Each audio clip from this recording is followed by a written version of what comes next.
Muito bem, nós estamos aqui para falar sobre razões para viver e essa noite eu quero falar especialmente com você sobre trate o seu corpo. Eu quero provar para você pela Escritura que Deus se importa com a sua saúde. Eu gostaria, por favor, que você pegasse a sua Bíblia, você abrisse comigo na carta que o apóstolo Paulo escreveu para Timóteo, primeira carta a Timóteo, você abrisse no capítulo 4, e a gente vai ler os versículos 7 e 8. Então, nós vamos meditar nessa palavra.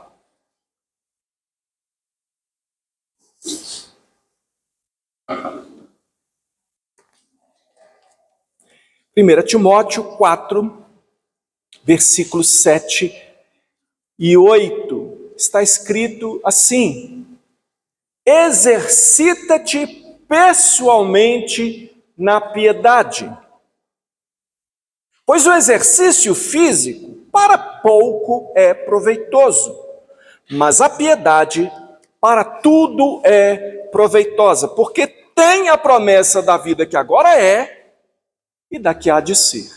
Meus irmãos, com certeza que você já ouviu esse texto e você sabe que a ênfase dele está justamente num exercício da piedade. O que é o exercício da piedade? É o exercício da vontade de Deus, é o exercício daquilo que é justo, é o exercício da fé, é o exercício daquelas que são as disciplinas espirituais. E aqui a comparação é para dizer, olha, para vocês aí que sabem do valor do exercício físico, o exercício físico para pouco é proveitoso, mas a piedade para tudo é proveitosa, e ela é proveitosa para agora, e ela é proveitosa para o que há de ser, para a vida eterna. É claro, a ênfase é essa. Mas eu quero te dizer que o texto também, ele quando diz assim, para pouco é proveitoso, ele não diz que não é proveitoso, ele diz que é proveitoso. O exercício físico é proveitoso. E ele pode ser pouco em relação à eternidade. Ele pode ser pouco em relação a tudo que a palavra de Deus faz na nossa vida, mesmo agora. Porque a palavra de Deus ela tem efeito pleno na nossa história, na nossa vida. Mas o exercício é proveitoso. E talvez esse pouco aí seja muito para você, porque talvez seja exatamente a área da sua vida que você está ignorando, e você está ignorando talvez porque você não entendeu que Deus trata a respeito do corpo, que Deus fala a respeito do corpo. E eu quero falar para você que hoje, que nós precisamos cuidar do nosso corpo. Porque isso é uma ordem de Deus. Nós precisamos cuidar do nosso corpo, porque isso é uma ordem de Deus. E aí nós estamos falando isso dentro do contexto de que nós estamos aí nesse setembro amarelo, e que muito tem se falado aí sobre a realidade da depressão, e como tem aumentado, como tem sido significativos os números aí do suicídio, quantas pessoas estão perdendo as esperanças e não estão encontrando razões para viver. E quando a Bíblia aborda sobre a importância de cuidar do corpo, ela também está falando desse assunto. E aí eu quero explanar mais outras questões. Talvez seja uma pergunta sua, né? Algumas pessoas perguntam assim, mas a igreja deve se preocupar com o corpo? Ela não devia se preocupar só com a alma das pessoas? O alvo da igreja não é o espiritual? Olha, irmão, a Bíblia não é manual de religião, não, sabe? A Bíblia é manual de vida. E a vida é mais ampla do que você colocasse uma caixinha da espiritualidade para a igreja cuidar dessa caixinha chamada espiritualidade, como se as outras coisas estivessem fora. O corpo foi criado por Deus. E existe uma teologia a respeito do corpo. A Bíblia fala sobre o funcionamento do seu corpo. A Bíblia fala sobre como você deve cuidar do seu corpo. Porque, afinal de contas, nós temos uma dupla natureza. Uma dupla natureza, aliás, eu diria que nós temos dois componentes, seria melhor dizendo, dois componentes dessa natureza nossa, que é a natureza humana.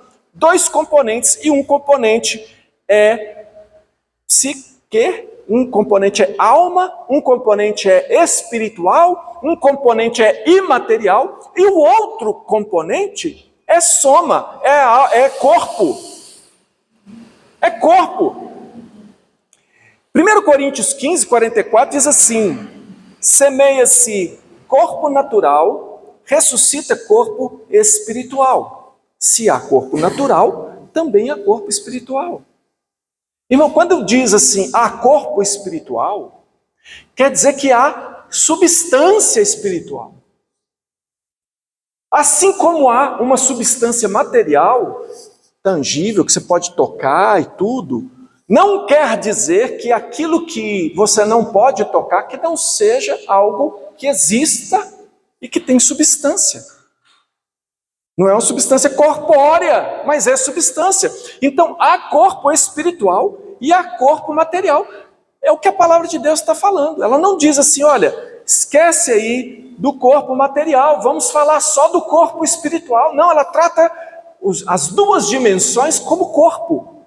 Um corpo espiritual, um corpo material. E nós geralmente abordamos a partir do que é espiritual para chegar ao material. Hoje eu quero abordar mais diretamente o que a Bíblia fala sobre o nosso corpo.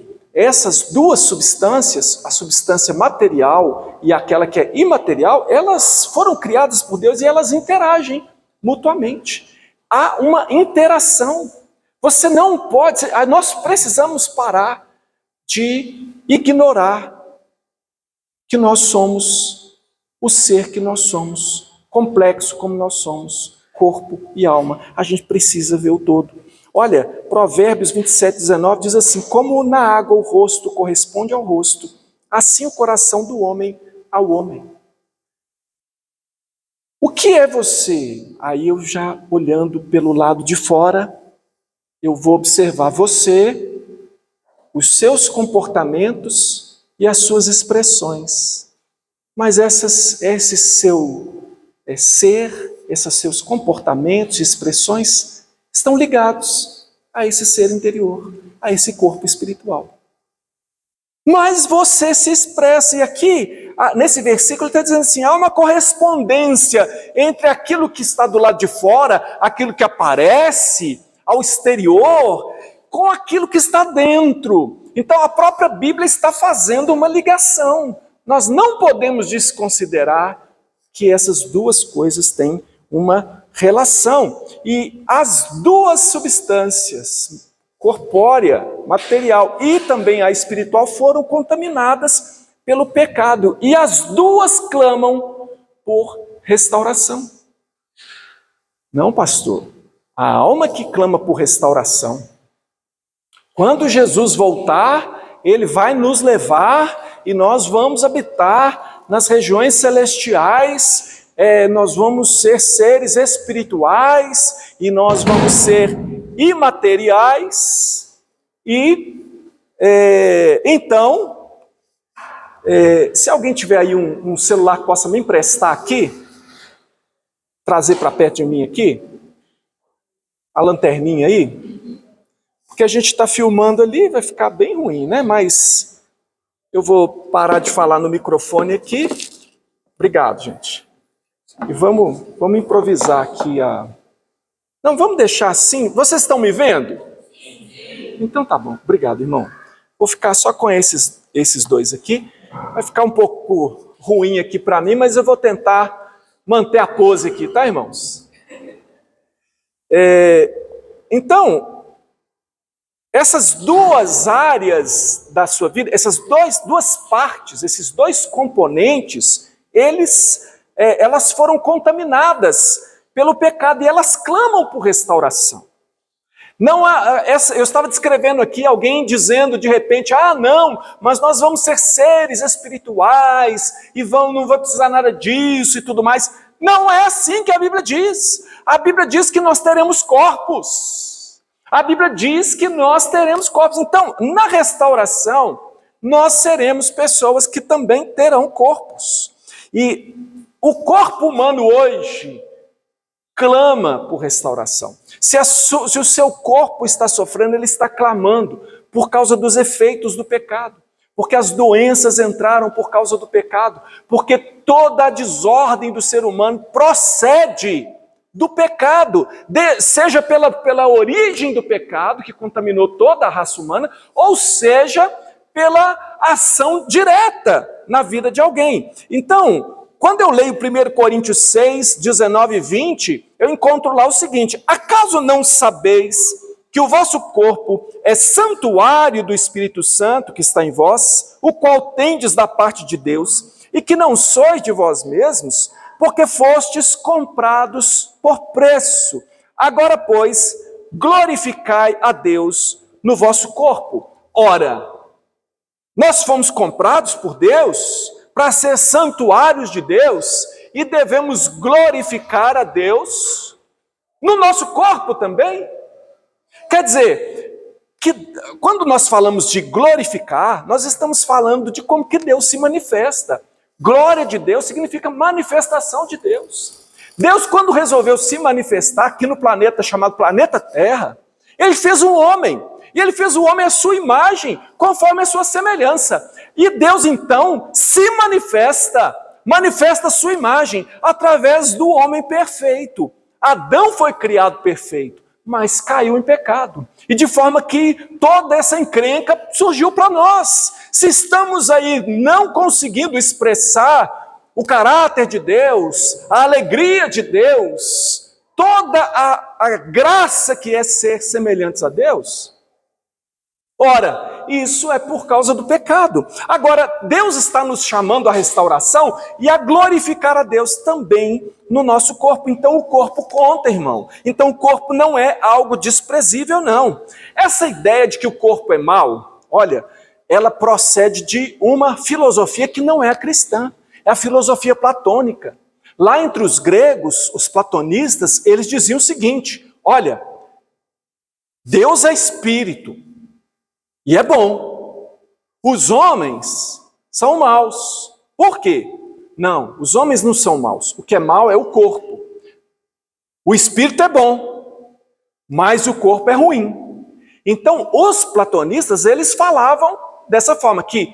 Então, eles tinham alguns que diziam, já que o corpo é ruim, nós vamos mortificar o corpo. E eram os estoicos. Aí, aquela ideia de que não, me privar de tudo, porque afinal de contas, esse corpo ruim tem mais é que apanhar mesmo. Tem que ser negado, vamos negar o corpo, para privilegiar o espírito. Aí já os epicureus, eles já diziam assim, não, então é o seguinte, gente, o corpo já é ruim mesmo, nós temos que acabar com ele. O que acaba mais com o corpo do que uma gandaia? Vamos cair na gandaia. Então, o que surge dessa mentalidade de que a carne é ruim, o corpo é ruim, são duas coisas que Deus não nos chamou para viver.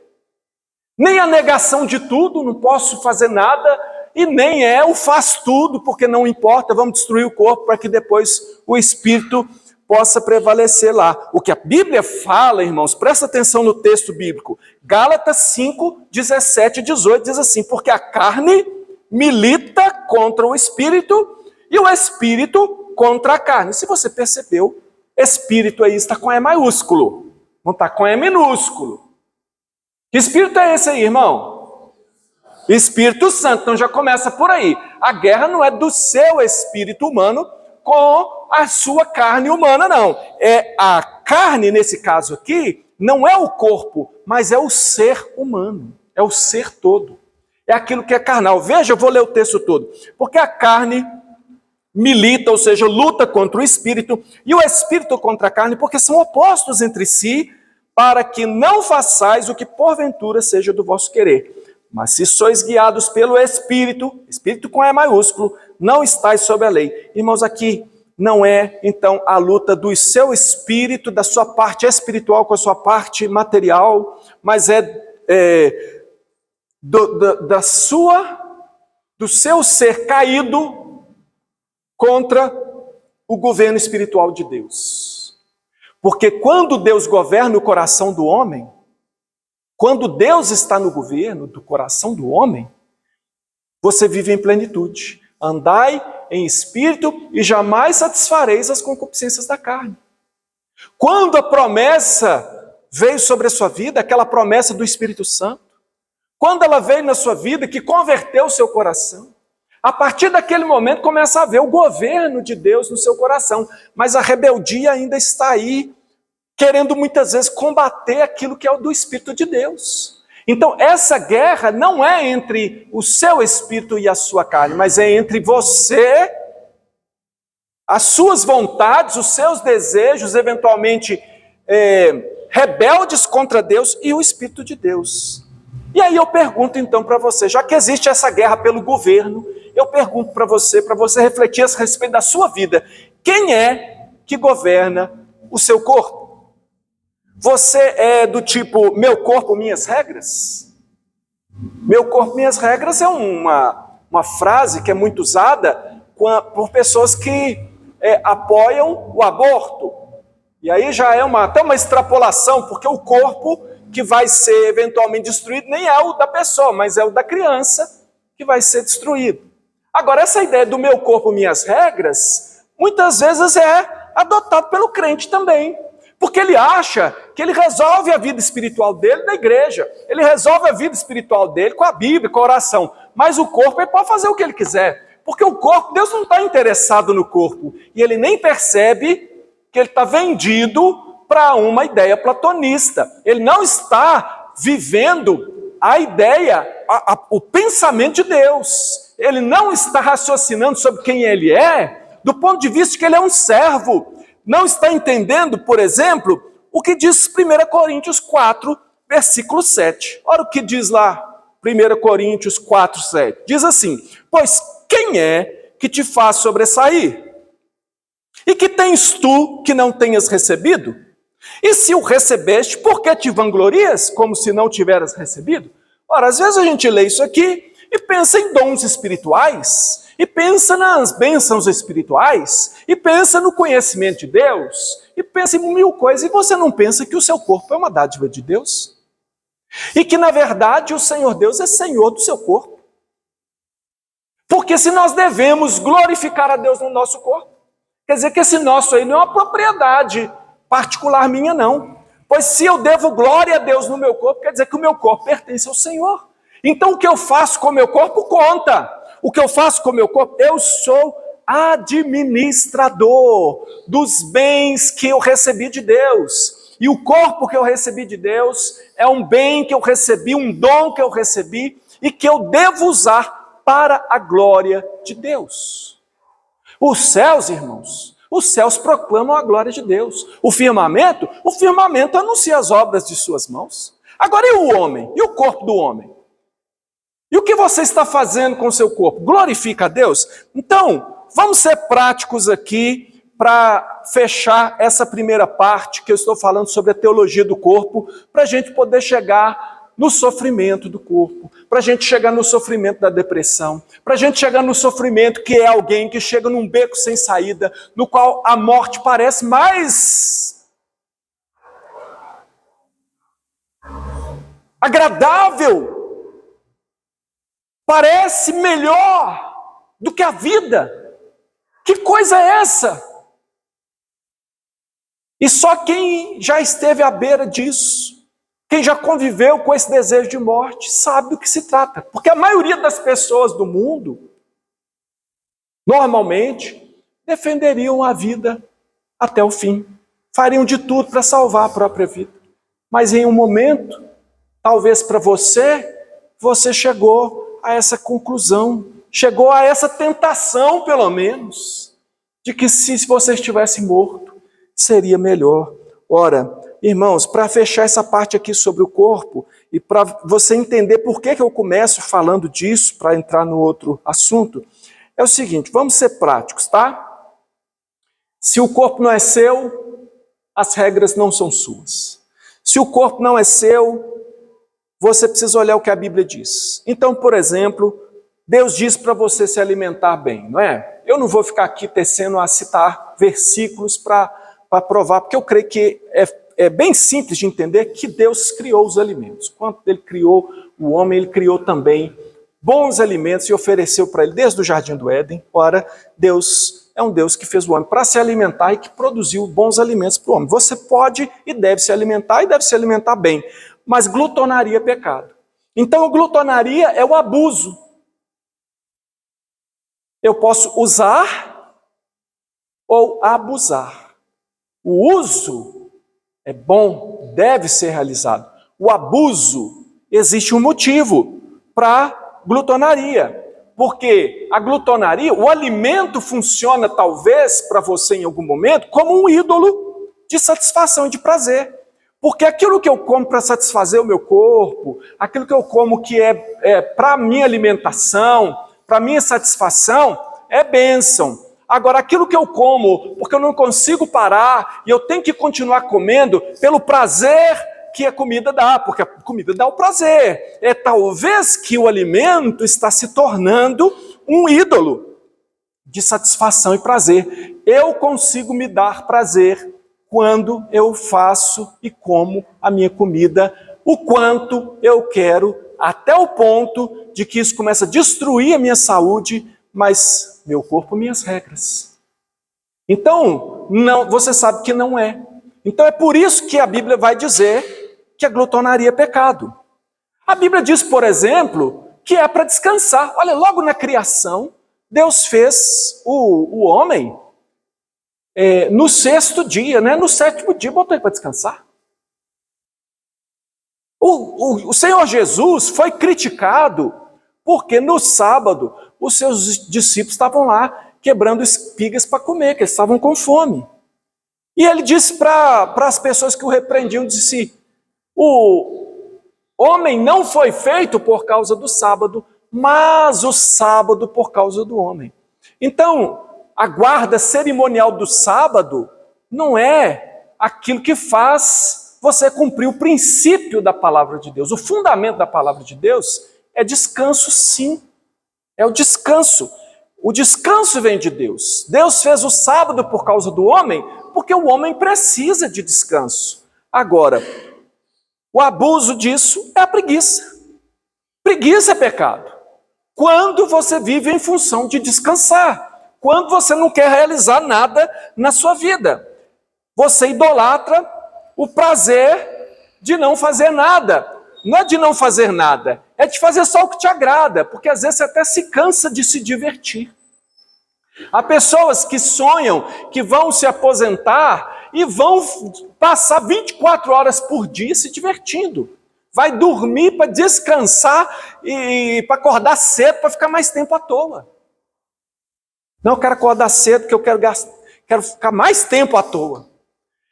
Irmão, isso é uma renúncia do mandato cultural. Porque quando Deus colocou Adão e Eva no jardim, Ele colocou eles lá para cultivar e guardar. Irmão, lá não tinha férias, a plano de aposentadoria. Recentemente eu identifiquei quanto que é a minha aposentadoria. Eu identifiquei, irmãos, na palavra que o apóstolo Paulo deu para Timóteo, falando: guarda o mandato imaculado até a volta de Jesus. Falei: olha, a volta de Jesus. É a aposentadoria do pastor, é a aposentadoria do crente. Irmão, eu sei, o descanso é necessário. Há pessoas que estão viciadas em trabalho, viciadas, estão se autorrealizando através do trabalho. Não para. Não posso ir à igreja, pastor, por quê? Porque eu tenho que trabalhar. Não posso dia nenhum, não posso no pequeno grupo, não posso. E pastor, e aí, está orando? Não, pastor, sabe como é que é? Eu já levanto assim, ó. É correndo, a vida é corrida, o senhor sabe, né, pastor? O senhor não sabe, né, pastor? Porque o senhor não trabalha, né? Mas assim, eu que trabalho, sabe? Aquele resto de povo que vai lá na igreja, lá, tudo um bando de à toa. Mas eu, por exemplo, que trabalho, né? E é uma outra idolatria. Mas, irmão, o ponto é que o descanso foi feito para você, é preciso descansar. Por que existe dia e noite, irmão? Deus inventou o dia e a noite, o homem inventou a lâmpada. Né? Por que nós estamos aqui nesse horário, irmãos? Porque nós vivemos uma sociedade que nos impõe uma correria tremenda. Nós precisamos refletir sobre isso, e eu não vou refletir sobre isso aqui agora. Mas, eventualmente, nós estamos tendo que fazer um a mais aí. Então, preguiça é pecado. Mas o descanso vem de Deus. Descansar e cuidar do corpo. Ora, Mais um terceiro ponto só para concluir aqui. Deus diz para se exercitar. Você já viu que Deus manda a gente se exercitar? Você já viu? Não vou ficar citando versículo aqui que fala sobre proveito de exercitar o corpo, não. Eu quero só que você vá lá numa aula de anatomia. Pergunta aí para as meninas aí que estão fazendo anatomia, esse pessoal que está na área médica aí, ó, fazendo odontologia, fazendo enfermagem, está vendo anatomia. Olha para a anatomia do corpo humano. Olha para a forma como o corpo humano foi desenhado, as funções do corpo humano. Sabe o que acontece, irmão, com o corpo parado? O que acontece? Só definha, só piora. O corpo humano foi feito para movimentação. Se você ficar parado, você adoece. Isso aí já é a própria natureza falando com você. Ela já fala. Então o desenho que Deus fez do corpo humano já indica para nós que nós não fomos feitos para ficar sentados. O nosso metabolismo, tudo isso já indica o exercício, o design funcional de Deus. Agora, então se exercitar é necessário. Porém, o narcisismo e a autoadoração é pecado. E aí, a gente vai ver aí a idolatria da imagem, né? Aquela admiração, o desejo por admiração, o desejo por ser considerado uma pessoa de sucesso pelo físico que tem, né? Pelo seu esforço próprio, né? No pain, no gain, né? Sem esforço, sem ganho e tal. Ora, eu não sou juiz do seu coração e cada um deve saber até que ponto, se para você é ou não é pecado. Eu vou então encontrar um irmão marombado e falar assim, está em pecado? Não. Não. Ele que sabe. Por que é que ele está buscando aqueles contornos ali? É uma questão de saúde? É uma questão profissional? É uma questão, é um atleta profissional? É alguma coisa? Deus é que sabe. Agora, Deus e ele tem que saber. Ele tem que saber. Porque se ele está buscando, ou se a mulher está buscando, essa perfeição do corpo para sua autopromoção, porque eu dependo dos aplausos. Eu preciso que alguém faça fio-fio, porque senão eu não sou. Onde está o meu valor? Os fio-fios estão diminuindo. Será que eu estou envelhecendo? Vou fazer uma harmonização, vou fazer entendeu? Então, é preciso que você, não adianta me perguntar, pastor, você acha que eu estou? Não, eu não sei, irmão, eu não sei. Eu sei que você precisa saber. Então, essas bases aqui, é só para a gente concluir alguma coisa e demonstrar que a palavra de Deus fala sobre o corpo, porque eu vou entrar em algo aqui mais profundo, algo pelo menos que é mais ligado ao assunto que eu quero tratar hoje, daqui a pouco. Então eu quero que você conclua comigo o seguinte, que quando nós não cuidamos do corpo, nós pecamos contra Deus, não apenas contra nós. E talvez você pense assim, eu não estou me exercitando, eu não estou comendo direito, né, porque eu não estou cuidando de mim, eu não estou fazendo bem para o meu corpo, não está sendo bom para mim. Mas por que você acha que... porque afinal de contas, é comigo, não é com você. Então, eu não tenho que cuidar do meu corpo, a menos que eu esteja disposto a isso. Ora. Seu corpo, suas regras? Não. A gente, o Senhor Jesus, Ele mandou a gente orar por uma coisa a respeito da obra dele. Vocês lembram o que é? Rogai ao Senhor da seara que envie trabalhadores para a sua seara, não é? Aí os trabalhadores morrem de obesidade, morrem de problemas evitáveis. Os trabalhadores estão aí, mas não dão conta. Não dá conta de subir uma escada, não dá conta de fazer visita. Vai na primeira casa, tem que dormir para poder fazer a outra. Eu estou dando o exemplo do pastor para você. Pois é, irmão, porque pastor é modelo. Todo mundo tem que visitar, todo mundo tem que socorrer, todo mundo tem que dar conta. E quando você não dá conta, por uma coisa que você podia evitar, e eu vou falar mais sobre medicina também e outros recursos aqui, e outras situações, mas eu estou falando daquilo que diz respeito à irresponsabilidade, né? E para diminuir a minha própria hipocrisia, nessa semana eu fui para a academia. Tá, irmãos? Porque eu já vinha mudando minha alimentação há algum tempo. Então, de dezembro para cá, eu perdi mais de 10 quilos. Não sei se vocês notaram. Mas o cinto da calça notou. Então, por quê? Eu preciso me alimentar corretamente. Por quê? Porque, irmãos, olha, por mim, se Jesus me perguntasse, ô Enoque, que dia que você acha que eu volto? Eu falava, agora sim. Mas não quero nem terminar a pregação. Eu quero agora. Mas e se eu voltar daqui a 100 anos? Senhor, se eu puder viver 99 anos para glorificar o Senhor, eu quero. E eu que já tive vontade de morrer.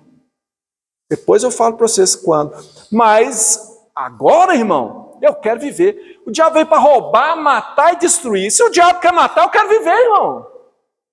Ele que é meu inimigo, meu amigo é Deus. Deus me fez, me deu vida, eu quero viver. Então vou viver até o último dia da minha vida. Que tal? Quem quer viver aí até o último dia da sua própria vida? Agora, eu acho que o pecado, ele traz consequências. Pecado tem consequência, irmão. Pecado separa a pessoa de Deus, tá? Aí Jesus Cristo amou você e morreu na cruz por você e escolheu você para a salvação, beleza? Está resolvido o seu problema de vida eterna e tudo mais. Mas se você não cuida do seu corpo agora, as consequências do pecado, que é o abuso do corpo, é o mau uso do corpo, vem para você mesmo, não vai vir para mim não. Para mim vem o que eu faço. Agora o que você faz vai para você. Então às vezes você está lá sofrendo com problemas físicos e tudo mais, a culpa não é da fábrica de chocolate não. A culpa é sua que compra e come mais do que devia.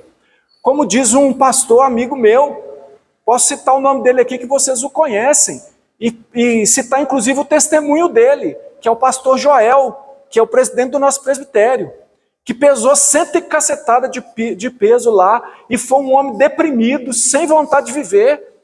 Isso eu estou falando tudo de testemunho dele. Hoje eu publiquei no grupo lá do presbitério, e ele comentou, glória a Deus, porque ele contou de novo, porque ele vive dizendo do testemunho dele, que ele mudou de comportamento, mudou a rotina dele, começou a buscar praticar esporte e tudo, e a vida dele mudou, e ele deixou de ser um homem depressivo e tudo mais, com tristezas a mais na vida, porque no mundo temos aflições, para ser uma pessoa mais dinâmica e tudo mais. Então o pecado tem consequências. Pecado é perdoado? É. Mas viver em pecado traz consequências. Qualquer tipo de pecado. E hoje eu estou citando esses pecados contra o corpo, né? Então uma das consequências do pecado, e aí eu vou afunilando o assunto, uma das consequências do pecado contra o corpo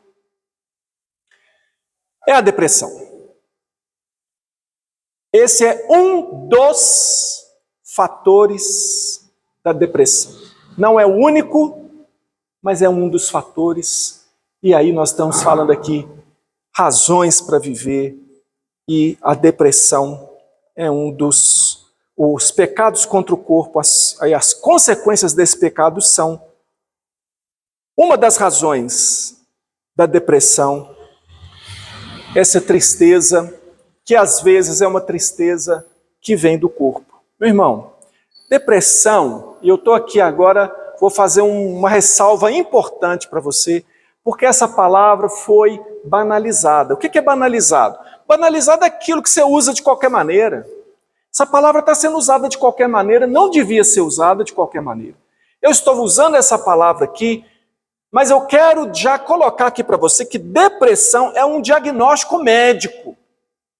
Quando você fala assim, eu estou meio deprimido, é um péssimo uso da palavra que você está fazendo. Você fala que você está triste, você pode falar que você está muito triste.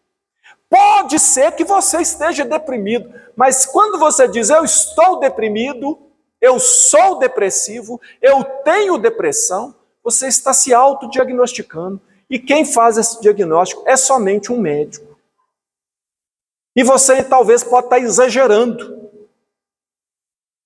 Porque nem toda tristeza é depressão.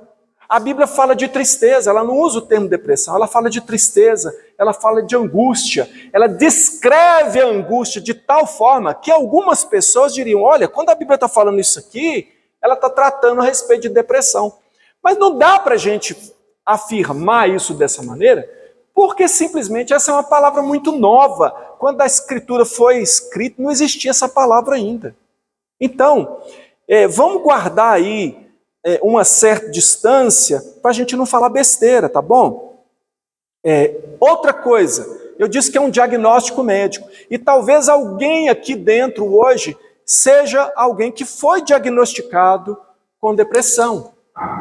Ora, eu quero te dizer que o diagnóstico não é uma placa para você pendurar no pescoço, e nem é algo definitivo, mas é um momento em que o médico fez uma avaliação e ele acreditou naquele momento, por algumas circunstâncias que você apresentou, que você estava num quadro depressivo, que tem leve, médio, grave, mas isso aí, irmãos, olha, isso aí não sou eu que falo, não. Você pergunta para pessoas aí da área de psicologia, da área de psiquiatria, qualquer pessoa, seja ele incrédulo, ele vai dizer isso. Do abuso, do uso de termos, usando o termo de uma forma errada, e outra, o psiquiatra provavelmente, quando diagnostica alguém, ele vai tentar que essa pessoa não pendure a tabuleta no pescoço, porque a partir dali ele vai procurar um meio da pessoa sair dali. Então, mais uma ressalva antes de eu prosseguir aqui. E aí você, de repente, está vivendo uma grande tristeza, uma grande... algo que você está desconfiando que possa ser uma depressão. Você deveria procurar um psiquiatra? Eu vou deixar para responder essa pergunta com mais clareza no final. Mas eu vou dando assim um indicativo mais para sim do que para não aqui, mas eu tenho algumas considerações a fazer com você antes de dizer isso para você. Se você estivesse diante de um psiquiatra, o psiquiatra, uma das primeiras medidas dele, no caso da depressão, é tentar eliminar a tristeza profunda, de que de repente você está vivendo um quadro de tristeza profunda, mas que não seja depressão. Talvez esteja relacionado com algum evento, pode ser uma situação pontual, porque depois da identificação do transtorno da depressão, aí vai haver um tratamento medicamentoso. Então, o médico, você não vai chegar lá e falar assim, eu estou muito deprimido, e ele fala assim, toma aqui um tarja preta para você. Próximo, não. Ele vai tentar identificar isso. Então, eu já diria para você que a primeira pessoa a você procurar não seria o psiquiatra. A primeira pessoa a quem você deve procurar, eu vou deixar para falar mais no final. Mas eu vou dizer, por exemplo, que você, no momento em que você for falar de médico, da área médica, o psiquiatra não é a primeira pessoa a procurar. Por quê? Por causa dos fatores físicos, e aí volto a todo o assunto que eu falei desde o início, que nós precisamos prestar atenção no corpo, que nós precisamos cuidar bem do corpo. Por quê? Porque existem fatores físicos. E um dos conflitos muito grandes que os cristãos às vezes vivem é de dizer assim, se eu sou um cristão, por que eu estou querendo morrer? Será que eu não sou um crente de verdade? Se eu sou um cristão, por que eu estou tão triste e não consigo sair dessa tristeza? Talvez eu não seja um crente de verdade. Há conflitos que o crente fica passando e, deixa eu te falar uma coisa, existem fatores físicos que podem levar você à depressão. Por exemplo, aquilo que se chama alteração do ciclo circadiano. O que é isso? Trocando em miúdos. É gente que fica trocando o dia pela noite. É gente que não tem um ciclo de sono bem cuidado, que não se importa com isso. E a gente está na geração do smartphone, e você entra para dentro do quarto e não vai dormir, porque antigamente o problema, a gente fala que o problema era a TV, porque a pessoa não saía da TV. Agora nem vai mais para a TV, já fica lá com o smartphone. E aí você fica alterando o metabolismo humano, irmão. É uma obra que eu vou te falar, viu? Eu não sei por que alguém acredita no acaso. Não existe Deus, tudo foi criado por acaso. Porque esse acaso tinha que ser muito inteligente. Esse acaso sabe planejar demais. Meu Deus não chama acaso não, meu Deus chama Deus mesmo. Então esse ciclo, irmão, ele vai mexer com as suas glândulas, com o seu sistema endócrino, ele vai provocar em você cansaço, tristeza, indisposição, e aí você está muito triste, e você não consegue ter bom humor durante o dia, e você à noite só pensa bobagem, e aí não sei o quê, por que eu sou tão negativo? E aí você busca a Deus, e você sabe que você ama a Deus, mas ao mesmo tempo você está naquela tristeza, aquela melancolia, porque você não respeita o seu corpo, não administra bem o seu corpo. E você não vê problema nisso porque você não pensa que você está pecando contra Deus. Então você fica lá jogando indefinidamente, você vê os filmes todos que você quer ver, as séries e tudo, e você acha que isso aí é uma coisa que está dentro da sua decisão. Ora, pecado, irmão, tem perdão, mas tem consequência. A depressão pode ser uma consequência da alteração do ciclo circadiano. Estresse. O estresse aumenta o cortisol. É uma questão física, esse físico que Deus fez. E aí a maneira como você encara a vida vai levar você ao estresse. Por exemplo, se você é uma pessoa que acredita no seu potencial, como o pastor coaching te falou, né? Tem uns pastores aí fala, você pode, né? Quem quer consegue, né? E tal, se você quiser para valer, e Deus vai até te abençoar e tal, e você acredita num esforço pessoal seu tremendo. E aí você acredita, e aí você não tem descanso, né? Então, o sábado não é para você, as férias não são para você, dormir não é para você é que Deus é esse que vai te proporcionar a segurança financeira que você está buscando? Não é o Deus verdadeiro, não. Esse Deus aí é Mamon. Esse Deus aí é um ídolo. É o ídolo que talvez ele tem lá um componente do esforço próprio, mas você está buscando a segurança que você só pode ter em Deus. Fui moço, hoje estou velho. Nunca vi o justo desamparado, nem a sua descendência mendigar o pão. Isso é bom de citar no domingo, na quinta-feira, no pequeno grupo, mas não é algo para se praticar no seu dia a dia. E aí o estresse está consumindo você e você não para. Ora, nós não temos que prestar conta a Deus do uso do nosso corpo, não? Deficiências nutricionais podem levar você à depressão. É outra coisa, porque eu não como direito. Não, pastor, eu não posso comer direito, não, porque eu não tenho tempo. Aí eu como um sanduíche, não, é porque eu não gosto mesmo, eu sou uma criança grande, eu sou uma criança grande, eu pago minhas contas, e eu só como isso, eu como aquilo, e o médico está falando, você está adoecendo por causa disso, seu índice daquilo não baixa porque você não está comendo direito. Aí você vem e faz piadinha com os amigos. Ora, irmão, não faz piadinha com Deus não.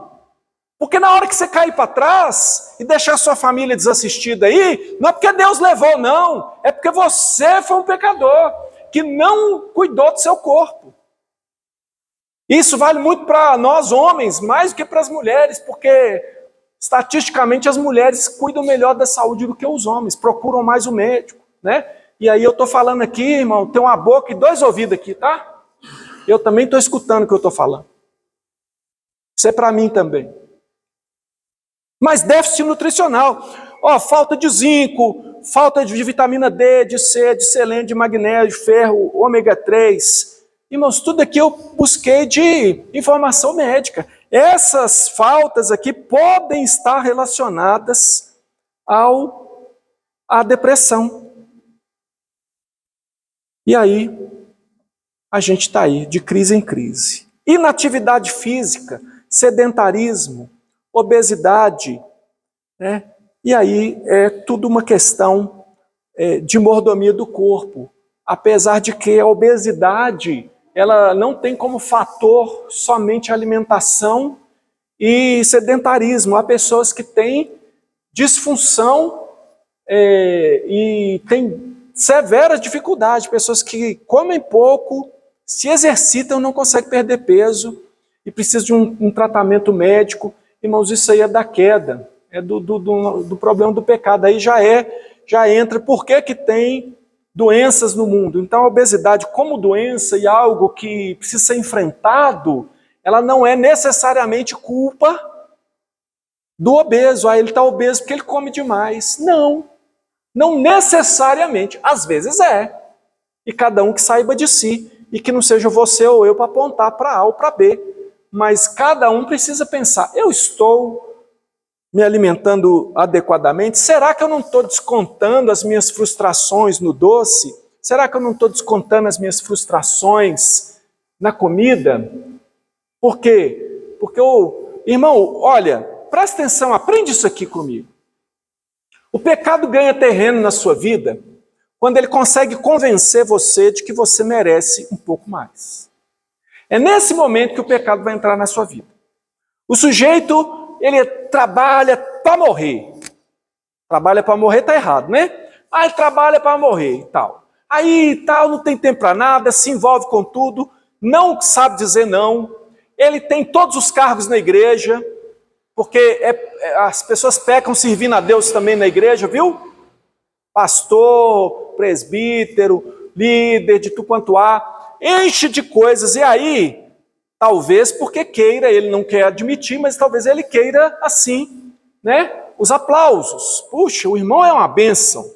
E aí é um pai extraordinário, né? Consegue levar os filhos na Disney, consegue levar a família para viajar, tem sítio, tem não sei o quê, e é uma pessoa esforçada. Só que o cara está se matando. Aí ele está lá, destruído, no cantinho lá dele. Naquele momento o diabo fala o que ele falou para Jesus lá, depois de 40 dias e 40 noites. Estou com pena de você. Só que Jesus não acreditou no diabo. E Jesus não estava lá de bobeira, ele estava jejuando.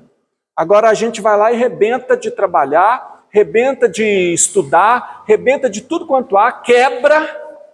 E aí o diabo vem, estou com pena de você. Abre o site aí e vê umas mulheres aí.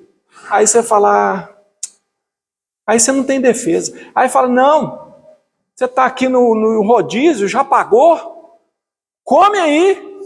Não, aproveita, você já pagou, você tem direito. Você também é filho de Deus. O diabo é que fala isso para você, irmão. Não é Deus, não. E aí você se entrega. E aquilo começa a se acumular e a causar transtorno. Então preste atenção nessas dinâmicas da vida.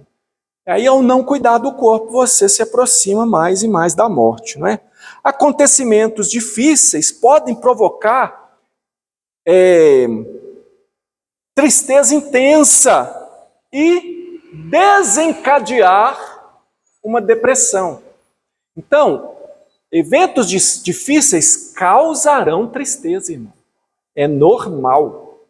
Anormal é acontecer uma tragédia na sua casa e você falar assim, não, eu estou bem. Não, é tudo para a glória de Deus. Eu estou cada dia melhor. Eu estou até assim, agradecendo o que aconteceu comigo. Não, eu ia ficar triste se acontecesse com o outro, mas como aconteceu comigo, eu estou até... Isso aí é estranho, irmão. A Bíblia manda chorar com os que choram, porque tem uns que choram. No dia que a coisa ruim acontece comigo, eu choro. Qual o problema de chorar? Agora,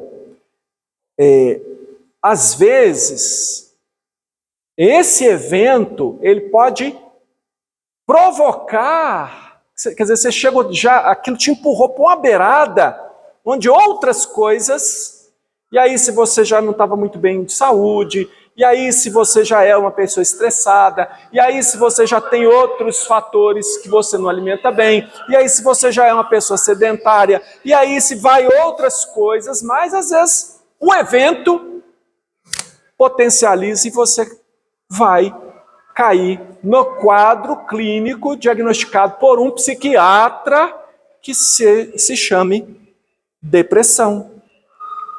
Efeitos medicamentosos e consumo de drogas e álcool. Eventualmente, um medicamento ele pode provocar. Então, às vezes, você está tratando de uma doença, uma enfermidade, e você faz o uso do medicamento, e aí aquele medicamento contribui, está lá na bula, está lá, ele também pode provocar. Mas é claro que esse provocar, ele vai ser mais ou menos potencializado, depende do seu estilo de vida, depende de como você encara a vida, do que você acredita. Você acredita em Deus, tem esperança em Deus? Isso é uma coisa prática para você? Ou você acredita em Deus e fica assim, rezando para ver se a assombração não aparece? Ah, eu tenho que rezar mais, porque senão a assombração vai aparecer. Eu acho que eu tenho que rezar mais um pouquinho. Eu estou falando rezar porque você que é crente pensou que você não reza, mas tem crente que reza sim. Tem crente que não acredita naquilo que ele está falando com Deus. Que faz a oração é completinha, é do jeito certo. Pergunta teologicamente, pede para eu analisar a oração sua. Eu vou lá, eu sou teólogo, né? Vou lá e faço análise teológica dessa oração, te dou nota 10. Mas a verdade daquela oração depende, irmão. Então a gente precisa confiar no Senhor que nos fez a promessa. Ele é fiel para cumprir. Nós temos que acreditar no invisível, porque foi assim que aqueles homens e mulheres que estão descritos em Hebreus 11 venceram. Eles não venceram na força deles, aquilo era um bando de mocorongo. Se você for olhar para a vida de cada um ali, você acha cada coisa. No entanto, eles perseveraram na fé, não no seu braço. Eles perseveraram na promessa, não na sua realização. Eles esperaram, mesmo quando eles tiveram que ser cerrados pelo meio. Mesmo quando eles tiveram que ser expostos a todo tipo de tragédia. Porque eles não foram destruídos pela tragédia, porque o seu coração estava em Deus. Então, eles puderam vencer a tristeza e até o terror, porque eles confiaram no Senhor. É isso que nós temos de maior valor. Mas os efeitos de medicamento, o efeito do uso de drogas, irmão, droga não é só a droga que vende na boca, não. É a droga que vem na drogaria. Tem gente que não... Olha, e outra coisa que pessoas fazem, automedicação. Enfia em tudo quanto é remédio. Aí você fala, não, eu não estou tomando remédio, eu estou tomando esse remédio aqui, que é fraquinho, eu estou tomando chá de não sei o que, não sei mais o que, mas não sei mais as quantas. Você vai juntando um monte de coisa, irmão. O chá também tem princípio ativo. Aí você toma um chá para baixar a pressão, aí você toma um remédio da pressão, a pressão baixa demais. Irmão, não tenta ser o que você não é. Pede ajuda. Vai no médico, veja a coisa direito. Tem problemas físicos que estão diretamente ligados à depressão. Por exemplo, problemas de tireoide. Problemas de tireoide, há muito registro na pesquisa médica que indica. Por que eu estou falando disso? Não estou dando aula de medicina para você, irmão. Quem sou eu? Não sou médico para dar aula de medicina. Eu estou dizendo por causa dos conflitos que você está dentro de você, e você está aí pensando se você... Por que você está triste? Mas você não faz um exame médico para ver se o ferro não está baixo. Tem pessoa que o ferro está baixo. A gente falava muito de anemia, não é? Desânimo, anemia, falta de ânimo. Por quê? Por causa de baixo de ferro. Se você estiver fazendo um tratamento lá para depressão, e aí você, beleza, o médico concluiu que você está deprimido e começa a te dar o medicamento, e você não cuida da saúde, aí baixa o ferro, aí você fala, o remédio não resolve, você aumenta a dosagem do remédio, mas não está cuidando da alimentação, não está cuidando, às vezes você está alimentando bem, mas você tem baixa absorção do ferro. Irmãos, hormônios. Irmão, depressão pós-parto. É possível a mulher, depois do parto, pegar o menino e jogar pela janela. Por quê? Por um efeito hormonal. Então, essas situações, elas existem, são físicas. Essa mulher não era crente, não. Quem és tu que julga o servo alheio, né? Somos servos do Senhor, o Senhor é quem julga. Quem sou eu ou você para dizer que aquele que fez isso ou fez aquilo? Não, a pessoa fez uma coisa absurda lá, não é crente. Quem sou eu? Quem é você? Eu quero, estou caminhando para o final, eu quero lembrar vocês, eu já dei o meu testemunho pessoal algumas vezes, eu vou ser muito objetivo aqui na questão do tratamento que eu fiz. Houve um tempo na minha vida que eu estava muito ansioso, ansiedade, e eu não tive diagnóstico de depressão, mas eu estava com vontade de morrer. E eu já era crente, eu já era pastor dessa igreja aqui. A vontade de morrer não era a ideação suicida, assim, imaginar como é que eu ia me matar, não. Mas aquela vontade de não viver, a vontade de não estar vivo. Porque era tanta pressão, era tanta coisa. Só que o que eu não havia observado, e eu não vou ser muito descritivo aqui, porque eu já contei esse testemunho muitas vezes para a igreja, o que eu não tinha observado era como que aqueles sentimentos, e ansiedade também é diagnóstico psiquiátrico, tá? Porque a gente também usa a palavra assim, de qualquer forma, né? Mas existe o quadro que é diagnosticado. Então,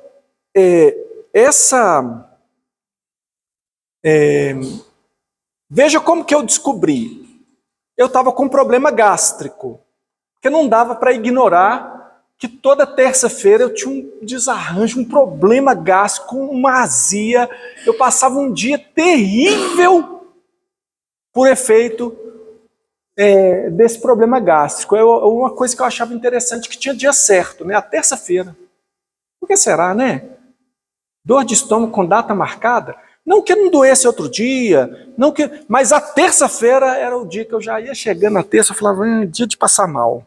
Passava muito mal. Aí comecei a ir ao médico, tomar os omeprazol, pantoprazol, tudo que é zol que eles dão, nada dava certo, nada era eficaz. Até que o médico falou assim, olha, eu vou te receitar esse remédio aqui, ele é um remédio, não assusta não, tá? Ele é um remédio que é utilizado na depressão. Mas ele é usado na depressão, para tratamento de depressão, a partir da dosagem de 40. Eu vou dar a você 10 e vamos ver o efeito. Aí sabe, irmão, eu nem questionei que o negócio já estava... Eu queria alguma coisa. Aí eu tomei o remédio e me fez bem. Melhorou meu sono, e eu parei de ter as crises, a crise ficou mais branda, voltei ao médico. E aí, como é que tá? Eu falei, 80% melhor. Então vamos aumentar para 20. Aumentou para 20, maravilha, resolvido. Comecei a funcionar direito de novo. Mas o que era funcionar direito, irmão? Era funcionar na base da ansiedade. É uma antecipação. O que é ansiedade? É uma antecipação do futuro com uma conclusão catastrófica. Eu olhava para os cenários da igreja e eu achava, se não fizer isso, não fizer aquilo, se não fizer aquilo outro, nós vamos para o abismo, não vai dar certo, não vai ser bom. E eu me empenhava pessoalmente muito mais do que eu dava conta. E não era uma questão só de fazer, de ir e tudo, mas um esforço mental, uma preocupação, uma cabeça que não parava nunca. Eu não conseguia descansar. Eu sentia culpa quando eu descansava. Se eu tinha vergonha de botar uma bermuda e ir na padaria comprar pão. Porque eu pensava que as pessoas vão me ver, já fala que pastor só trabalha domingo mesmo. Imagina, vendo eu de bermuda pro meio da rua, e aí que vai falar que pastor não trabalha mesmo. Mas esse problema não era dos outros, o problema era meu. Era eu que tinha essas questões, né? E aí, essa mente que não parava, esse vício no trabalho mental, né? Esse perfeccionismo que, na verdade, assim, para quem? Para a glória de Deus mesmo, é? Deus está exigindo sacrifício humano? Onde é que está na Bíblia? Não, vai lá e se mata lá no altar, lá, se mata lá para mim. Onde é que está isso? Mas Jesus não descansou, não dormiu no fundo do barco enquanto... Como assim? Então,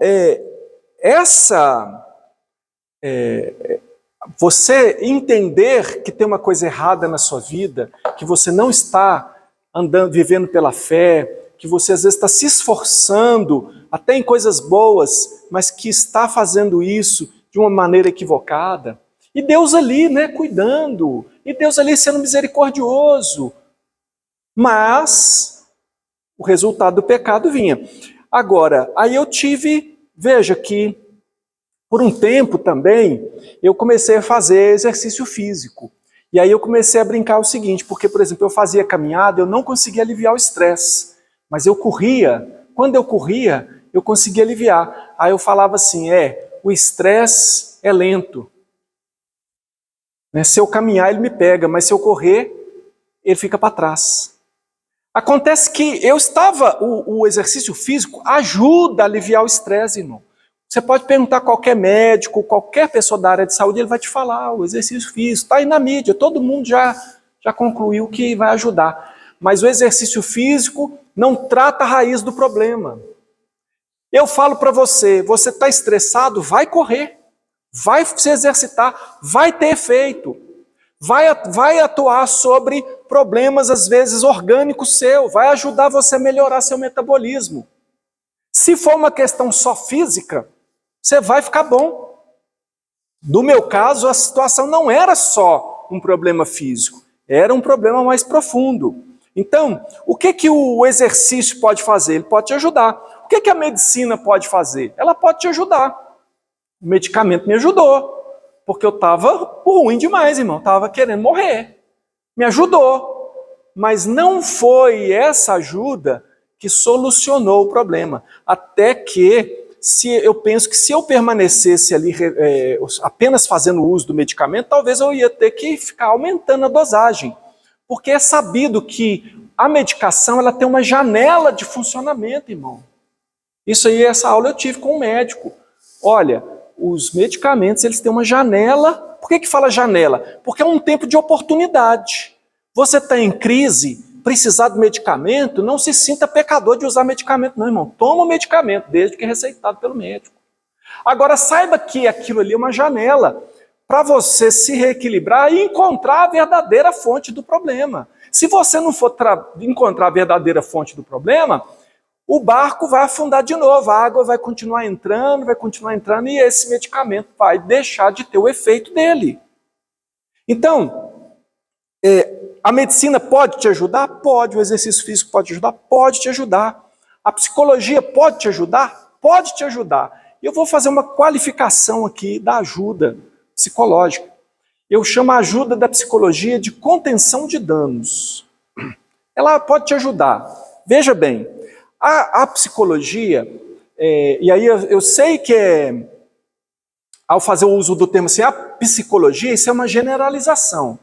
Eu estou falando popularmente aqui, porque a gente teria que dizer as psicologias, e eu precisaria dizer que uma psicologia é diferente da outra, porque cada linha psicológica ela tem uma, como disse o José aqui no nosso congresso de aconselhamento, ela tem uma cosmovisão. Cada linha vai ter a sua própria cosmovisão, vai ter sua visão de mundo, quem é o homem e tudo mais. Mas eu digo que ela pode ajudar na seguinte condição, veja bem, vamos considerar aqui uma das vertentes aí da psicologia, a terapia cognitivo-comportamental. O que ela faz, a terapia cognitivo-comportamental? Ela não está tão preocupada assim com o seu passado, ela não vai para aqueles lados lá de Freud, quando você era criança pequena, lá em Barbacena, não sei o quê, como é que era, e que você chegou aqui. Ela trabalha mais objetivamente. Esse é o problema, vamos resolver o problema. Como que a gente pode ajudar você a resolver esse problema? Olha, você tem um comportamento ruim, eu vou te ajudar a encontrar um comportamento bom. Qual que é a limitação? É a mesma limitação do medicamento. Por quê? Porque conseguir mudar um comportamento não significa mudar um coração. E às vezes o comportamento que você tem é por causa de uma idolatria na sua vida. É por causa de você valorizar alguma coisa que você não deveria estar valorizando. É por você não entender em que sentido a sua vida está desviada de Deus. Então, eu recomendo, especialmente se você não confia em Deus, todo mundo você conhece aí, não é cristão, faz terapia mesmo. Recomendo, vai fazer uma terapia, vai ajudar a atenuar. Pode, mas eu digo a você, como eu citei aqui durante o congresso também, o homem, a Bíblia fala, né? O homem espiritual discerne todas as coisas, mas ele mesmo não é discernido por ninguém. Então, até o ponto onde a psicologia pode te ajudar a encontrar o problema, não é o mais profundo, porque a psicologia não considera Deus como presente na equação. Falando estritamente do tratamento psicológico. Não estou falando que o crente não é, o psicólogo não é crente, mas ele é crente e tal. Eu não estou falando isso. Estou falando que o tratamento ele tem uma teoria por trás, ele tem um procedimento, ele tem uma técnica, e dentro da teoria e da técnica, Deus não está na equação. Não estou falando se o psicólogo é crente ou não é, não. Estou falando que é limitado. Ajuda? Ajuda. Mas você pode corrigir um comportamento e não solucionar o verdadeiro problema. Porque se você, digamos que a pessoa tem um problema ela começou a desenvolver um problema com o alcoolismo. Porque ela estava estressada demais.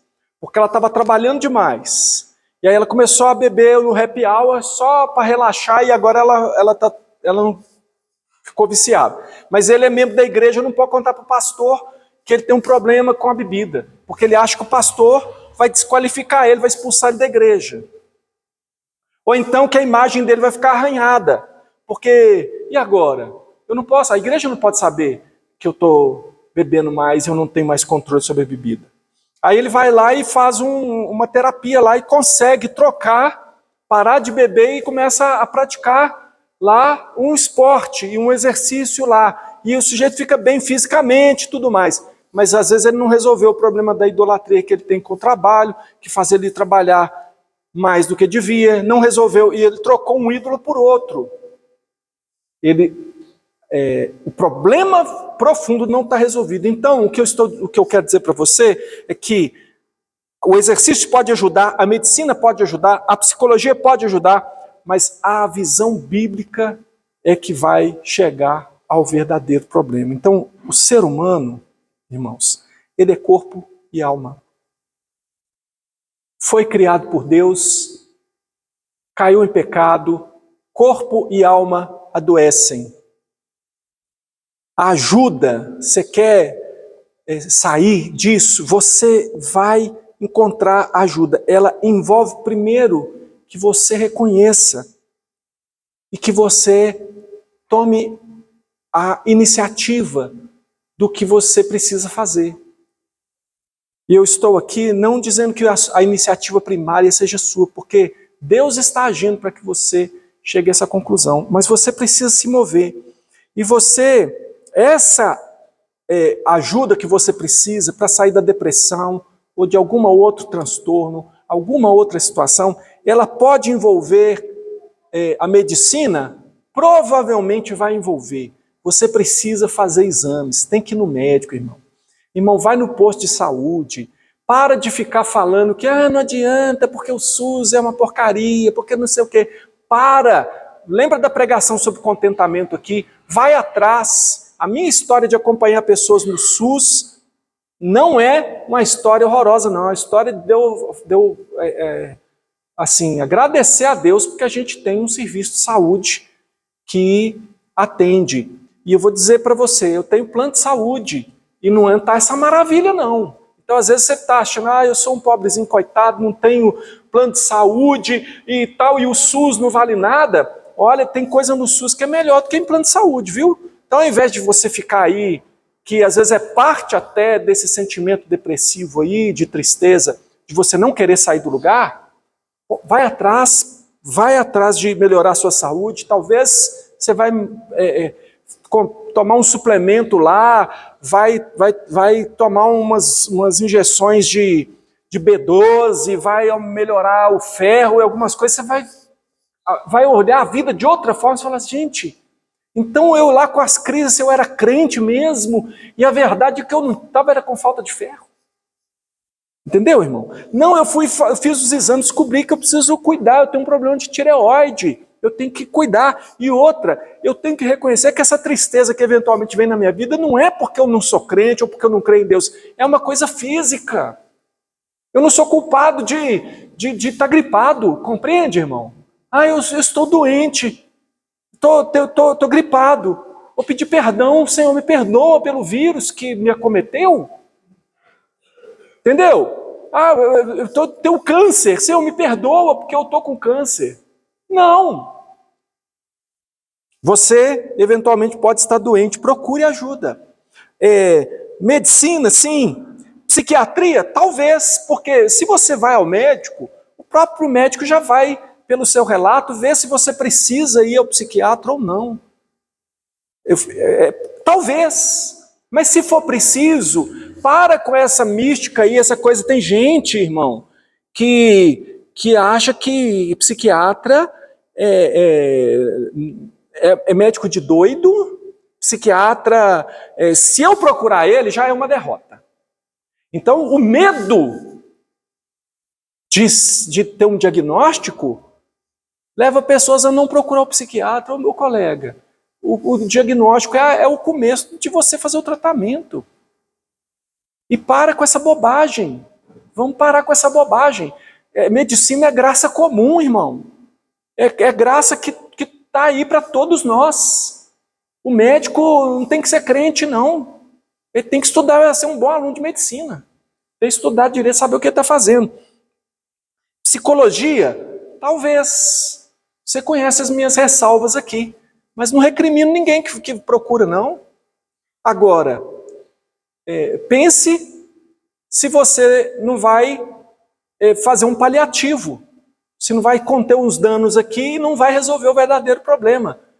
Aí o que eu digo para você? Certamente, avalie a sua vida por meio da Escritura e use os recursos que você tem como igreja. Nós somos uma igreja que está buscando ser uma igreja que valoriza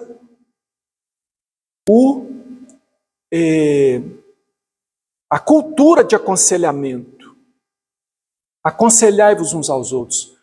Procure alguém. Converse com alguém. Deixa eu te contar uma coisa. Se você procurar um psicólogo ou um psiquiatra, alguém do serviço de saúde que seja incrédulo, que odeia o cristianismo e cristãos, ainda assim ele concordaria que é bom você procurar uma outra pessoa para conversar. Procura lá na sua igreja.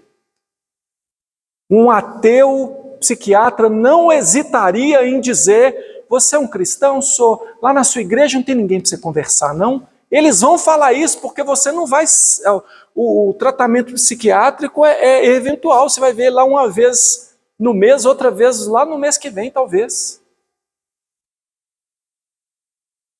Agora, nós que conhecemos o poder da palavra, do confessar as vossas faltas uns aos outros para serem curados, irmãos, nós precisamos exercitar isso. E nós temos que parar de ter medo, tanto de confessar dificuldades, quanto mais de ficar horrorizado com o pecado do irmão.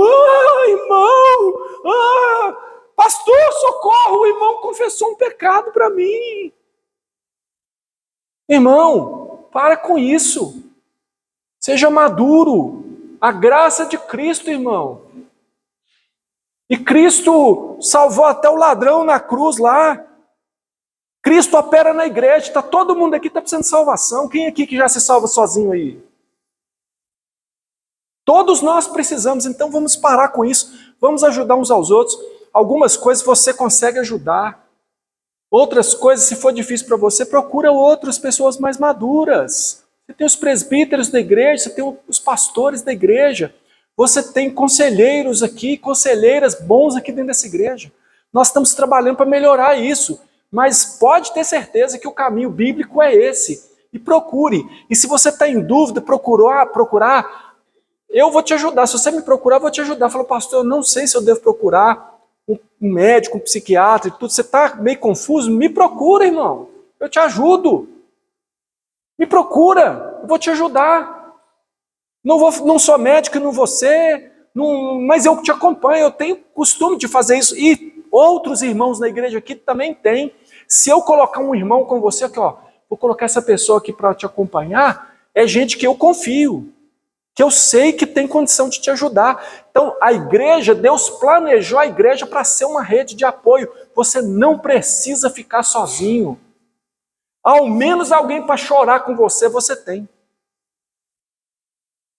Para começo, que já é uma boa coisa. Agora, eu te afirmo que Deus tem restauração para o seu corpo, Deus tem restauração para a sua alma, a igreja é um povo que está no processo da restauração e nós precisamos ser fiéis ao Senhor.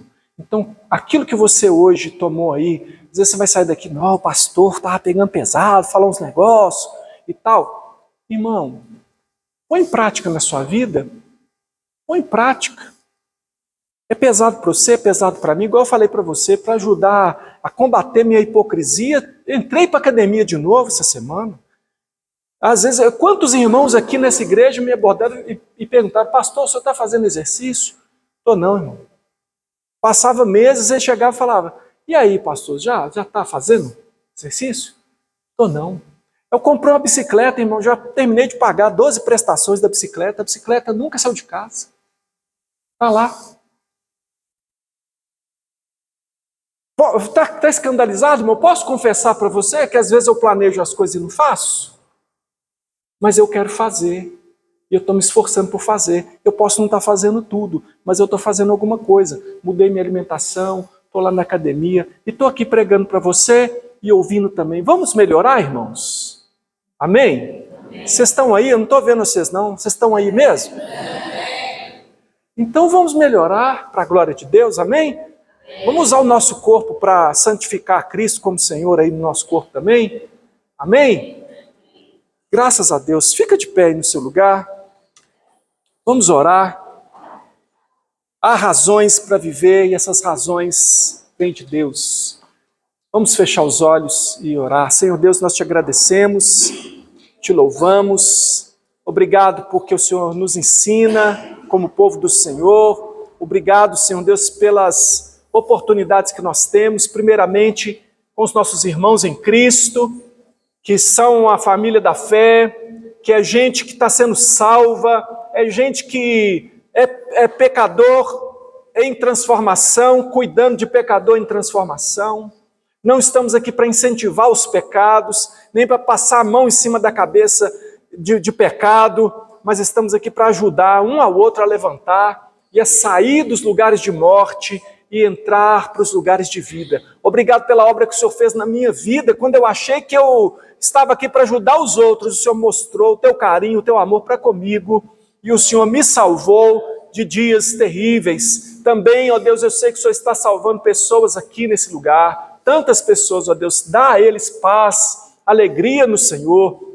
Dá esperança, Senhor Deus, de que o Senhor é um Deus que levanta o caído.